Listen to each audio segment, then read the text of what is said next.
హుజురాబాద్ నియోజకవర్గ ప్రజలందరికీ నమస్కారం. నిన్న మన శాసనసభ్యుడు కౌశిక్ రెడ్డి మాట్లాడుతూ హుజురాబాద్ నియోజకవర్గంలో రేషన్ కార్డులే రాలేదు, పంచలేదు అని చెప్పి ఒక వీడియో రిలీజ్ చేసింది. నా హుజురాబాద్ నియోజకవర్గంలో ఉన్న లబ్ధిదారులకి రేషన్ కార్డులు ఎప్పుడు ఇస్తారు, ఎందుకు ఇస్తలేరు ఇంకా నేను అడుగుతా ఉన్నాను. మరి నేను చెప్తున్న ఎమ్మెల్యే గారు, మరి బహుశా మీకు నాలెడ్జ్ లేదు కావచ్చు.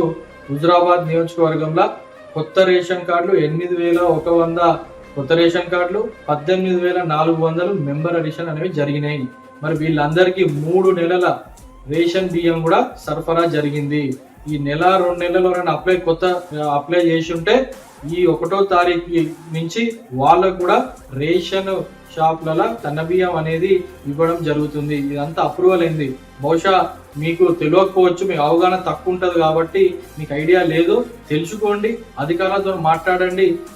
మీరు పొలిటికల్ టూరిస్ట్ లాగా, ఒక గెస్ట్ లాగా మీరు నియోజకవర్గం తిరిగిపోతే ఇవన్నీ మీకు తెలియదు కాబట్టి మీకు ఇంకో వాస్తవం కూడా చెప్తున్నా.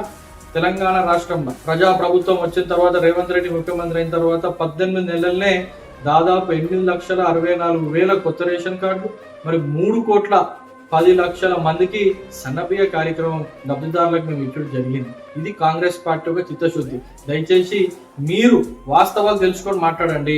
రేషన్ షాప్ లో తిరగండి, వార్డులలో తిరగండి, ఊళ్ళో తిరిగితే మీకు ఏం జరుగుతుందని తెలుస్తుందని నేను తెలియజేస్తూ, ప్రజలకు ఇట్లాంటి వీడియోలు పెట్టి మభ్య పెట్టద్దు. రీల్స్ చేసుకుంటే నువ్వేమన్నా ఫ్యాషన్ షోలు, నీ మోడలింగ్ కి చేసుకో తప్ప అవాస్తవాలు చెప్పి ప్రజలని తప్పుదో పట్టియకండి నేను తెలియజేస్తూ, జై కాంగ్రెస్.